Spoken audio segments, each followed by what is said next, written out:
Heyo everybody, Haku here with my review for Houseki no Kuni, or Land of the Lustrous, episode 11. This was fun and really great as always. This has definitely become, I don't know, probably my second favorite show of the season. I still really like Children of the Whales, probably just a tiny bit more, but this is up there. This could be maybe considered my favorite too, I don't know. But either way, it was another great episode. I don't really think it was as good as last episode, but that's not really a knock on it, considering last episode was like beyond perfect. I think I scored it, and this is basically perfect. So yeah, starting from the beginning, Bortz is face down with two Shiro there, tries cutting, but cutting them just multiplies them. Alexi, I love pretty much Alexi becomes Alex. Alexandrite becomes Red Alexandrite, and starts attacking them and going crazy on them. And I love Bortz's reaction, where Alexandrite was with Foss, but then Bortz just comes in through the window and she's like, so Alexandrite is Red Alexandrite. Real nutcase that one. I love how her reaction was just so deadpan and, real nutcase that one. So that was great. And then they cut apart the Shiro into tiny little Pomeranian looking dog things. And they're just so cute and adorable. And one of them is found by Yellow Diamond, my rock mom. Yellow Diamond is adorable. And another one of the things, we see all the different characters' reactions to these little things. One of my favorite, though, is when Foss goes to Rutiel about it. And Rutiel's like, oh yeah, I tried cutting one of them in half, but it just multiplied. And Foss is like, so even their little cute form isn't enough to stop you. And the funniest part of it is when Foss is walking away from her and Rutiel's just like, here, have them. And she's throwing the little Shiro dogs at Foss and they're just all bouncing off of her. I was laughing so much at that. Then they collect them together. There's 107 of them, and because they're all collected together, they form back into the giant Shiro again. And again, another really funny scene that had me laughing a lot was they were like, oh no, Alexandrite, we need Red Alexandrite again, or we need Red Alex. And then she's just passed out on the ground, and they're like, I said Red Alex, not Dead Alex. Or then Obsidian trying to cover herself up and acting like the stereotypical schoolgirl character. I thought that was really funny.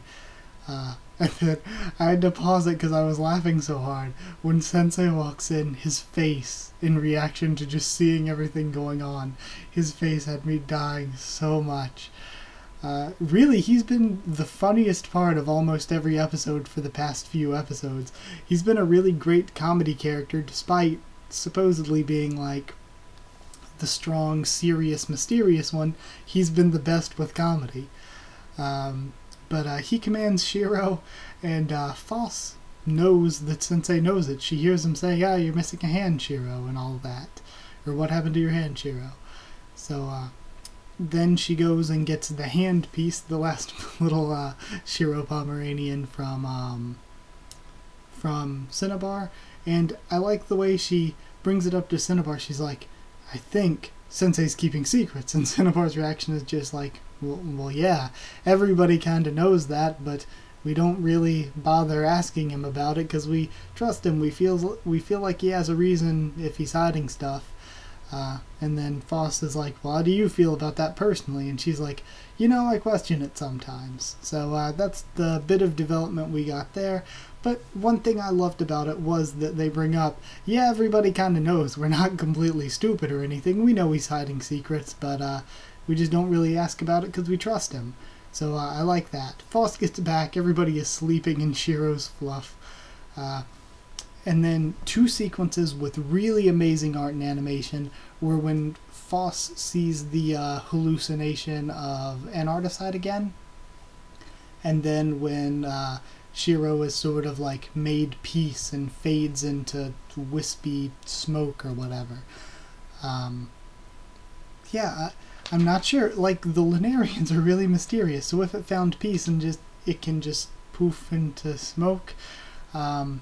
So yeah, whatever Shiro was, whatever the Lunarians are, they're still super mysterious, because I feel like the rocks, they make sense. We've seen so much over the course of the series to explain what they are that they make sense. They're like the natural next step in evolution that would be the dominant species on the planet after humans died out. That makes sense. The Admirabilis makes sense, where some creatures, instead of developing the way that the rocks did, they kept their fleshiness, but they were forced to go to the sea because the land wasn't very inhabitable for a while after the moons hit.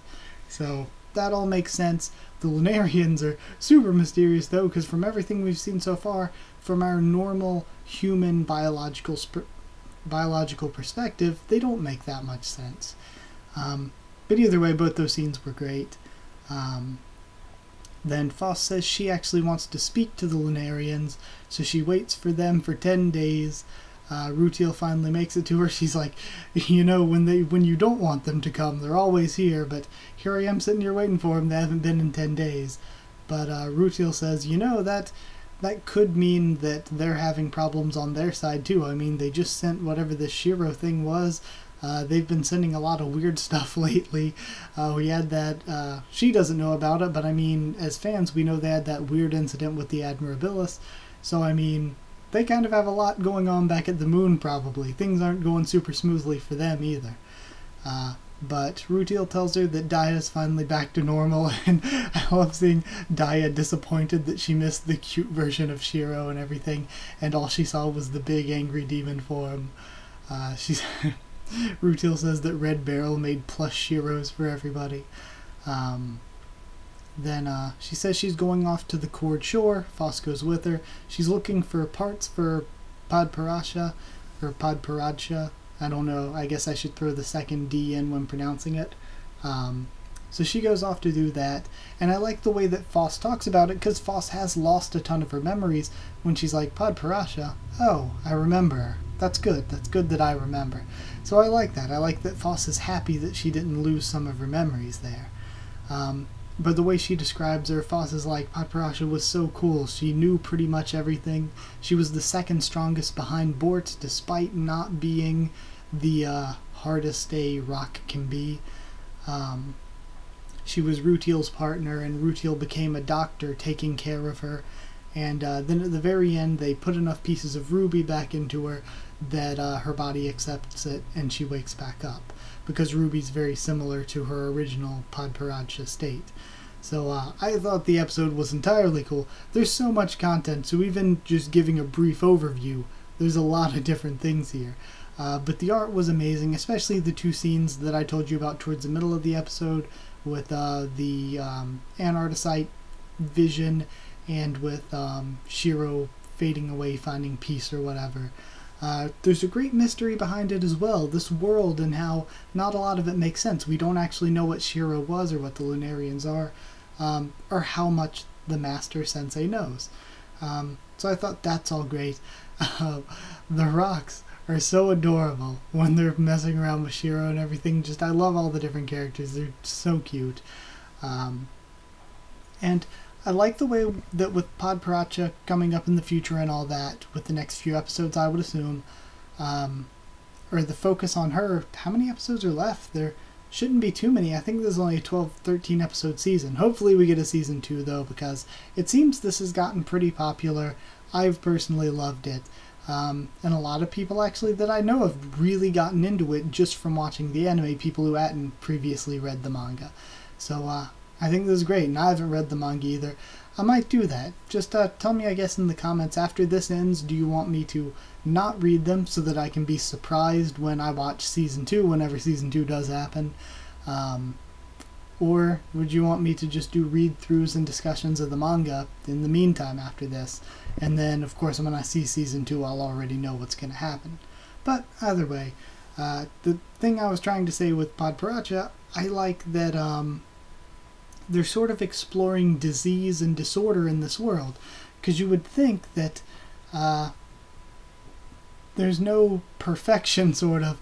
This is the next step in evolution, pretty much. The rock people, whatever, they're the next big dominant species on the planet. Kind of. They all basically live on this one island, though, I guess. So we don't know what else could be in the rest of the world, actually. So that could that could be something cool to explore. We don't know what's in the rest of the world. Are there more countries of rock people? Or are there different species that have risen up? But we've learned so much about them that there is sort of a defect where we see when they're being born, a lot of the times it's just unformed, unwhole rock people that fall and crash, and all the inclusions or whatever return to the earth, and everything bubbles up again, and every once in a while a fully formed rock person will come out and get to live with the rest of them or whatever. So we know that's there, but you would think that though they might not get as many diseases or disorders as humans do, there would still be some out there, and that could be an issue with Podparacha because of what she's made out of, or just because of her inclusions or who she is, that somehow holes form in her over time as maybe stuff wears away or erodes within her, and they have to put in new stone to replace what erodes or whatever.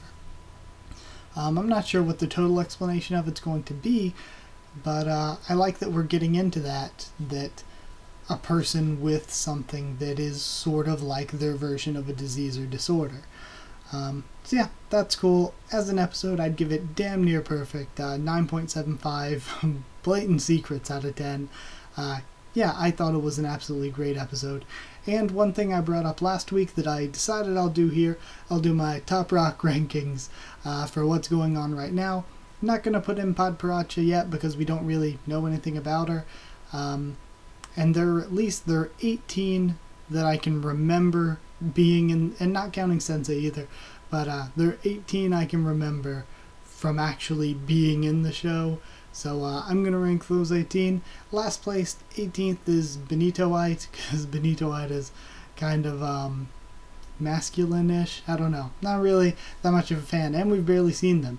Neptunite, second to least, 17th place. Neptunite would be there, because again, I know pretty much nothing about Neptunite. They've barely been here. 16th, Morganite, same deal, except for episode 1, we've barely seen Morganite. 15, Goshenite, Morganite's partner, cuter, but still barely seen them. 14th is Cinnabar. A lot of people say that Cinnabar is their favorite, but I don't know. So far, she just seems like we've barely seen her, and what we have seen, she's just sort of a emo, edgy girl, and whatever. She's the, what did I keep calling her? She's the Homura of this show. 13th place would be Bortz, because even though Bortz has grown on me a lot in the past 2 episodes, Bortz is still kind of compared to a lot of the other ones. 12th, Red Barrel. Red Barrel's really cute, but again, not really my type, I guess. 11th, the Zircon, partner of Yellow Diamond, and Zircon again is sort of cute. I don't know if tomboyish isn't the right word. I'm not sure there even is a word, but she reminds me of an archetype that you see in anime a lot, where it's like the younger girl with really short hair, and she's always following around senpai and all that. Zircon sort of has that sort of character archetype to me whenever she's with Yellow Diamond and all that. She's sort of just the sidekick character for Yellow Diamond, and that's kind of what I see her as. 10th, Anartisite. Just in 2 episodes, I came to think Anartisite was like a really, really cool character, and it made it really impactful losing her. So yeah, Anartisite makes it into the top 10. 9th place would be Phosphophilite. I think Foss is a great main character, and I think I like it when there's a lot of change and a lot of growth in main characters, and Foss has changed a ton through the series, and at least from what I know, I haven't been totally spoiled or anything, but she'll continue to change drastically throughout the series, and I think that's good. It's good as a main character, but as a character in general, and as maybe a rock waifu, it isn't really that great a thing, I guess. And I did like Foss's hair better the way it was before, though this version of Foss has been growing on me a lot, and I think the gold is super, super cool. 8th is Obsidian. I may have put Obsidian a little bit too high.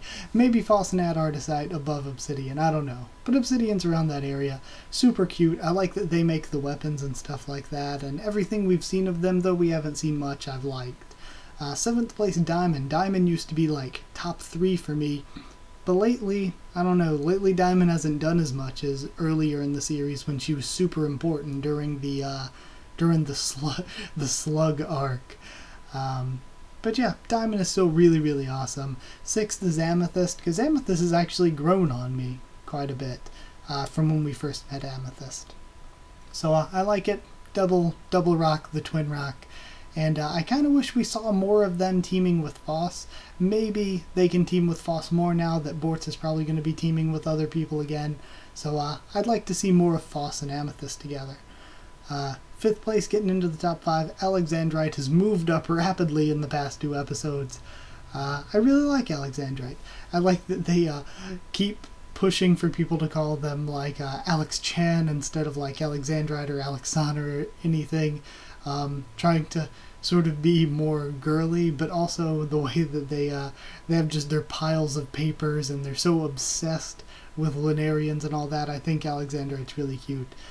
Jade is in 4th place. I think Jade is one of the funniest characters, probably behind Sensei when it comes to comedy. So yeah, Jade's a super funny character and also a cute character, and I've liked the parts that Jade has played in the story. 2nd place is a tie. I couldn't figure out who to put in 2nd and who to put in 3rd, so I'm just going and putting them both in 2nd. It's a tie because I really can't distinguish which one I like more, and that'd be Rutiel and Yellow Diamond. So Rutiel, really, really attractive. And I've liked Rutiel's part in the story. I like Rutiel's character a lot, and I kind of, I don't know, I find myself being like, you know, let's focus on Rutiel more than anybody except maybe Foss, because Foss is a great main character. But, yeah, I love Rutiel. And then Yellow Diamond's tied with her, because, you know, like I always say, Yellow Diamond, Rock Mom, is the best senpai. And then 1st place, Euclase. Euclase is my favorite rock so far. Somehow the office assistant rock has beaten both Rock Mom and Doc Rock.